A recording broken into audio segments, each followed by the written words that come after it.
A Gallup poll found 80% of Americans say the nation is greatly divided. We're so far apart, not just on the issues, but even words carry different meanings between the two major political parties.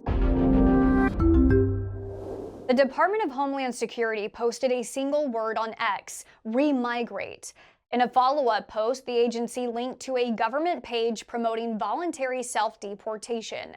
That one word, remigrate, triggered a wave of headlines questioning what DHS meant and why they used it.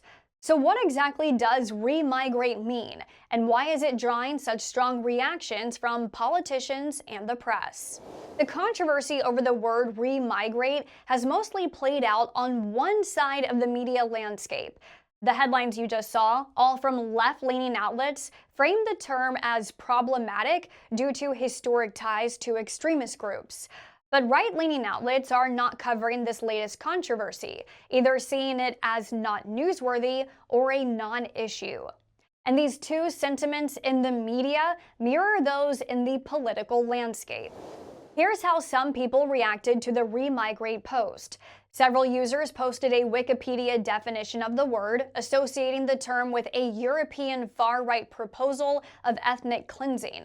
Other online critics called the post a white supremacist euphemism and neo-Nazi ethnic cleansing propaganda. What I can see about remigration is that if you look carefully enough, you can find people using it who are on the extreme end of the spectrum. The term has been more prevalent in European politics and history.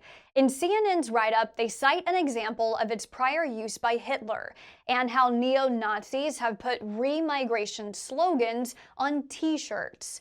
A policy director for the Institute for Strategic Dialogue says the term remigrate is closely linked to the Great Replacement theory, which suggests there's a conspiracy to replace white European populations with non-European migrants, and extremist or white supremacist groups see remigration as a solution and a way to ethnically cleanse. I want to give people the benefit of the doubt and kind of figure out who said it and why. And if necessary, ask them, what did you mean by that term? And then I'll judge. DHS was asked by news outlets about the remigrate post on X. DHS spokesperson Tricia McLaughlin said in a media statement, "Is the English language too difficult for you?" with a Collins English Dictionary definition of the word, which reads, to migrate again, migrate back, or return.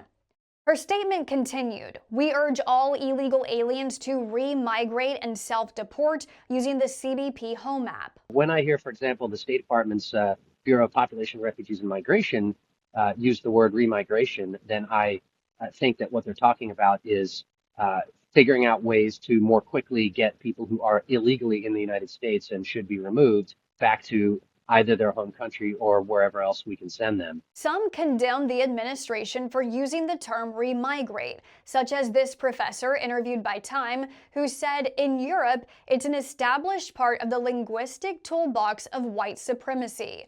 But Hankinson says the word should not be banned just because of bad actors. We got 350 million people, and some of them are morons. We can guarantee that in a hot debate like immigration, there's going to be feuding over this word, and people are going to attribute meaning to it that may not have been intended by the person using the word. According to State Department sources, the use of remigration could become a new norm as the Trump administration is planning to establish an Office of Remigration, a new hub to facilitate the voluntary return of migrants to their country of origin or legal residence. Thank you so much for watching our news story. If you liked how we covered this topic, you might also like a podcast that I host here at SAN called Bias Breakdown. It's where we take some of the biggest news stories of the week and dig into how different news outlets cover them and identify media bias. We recently did an episode on the term gender-affirming care, exploring how it's become politically charged, often used by left-leaning media, while right-leaning outlets choose alternate phrases. We break down the language and the debate surrounding it. Check it out on Spotify, YouTube, or anywhere that you listen to podcasts, and I'll see you there.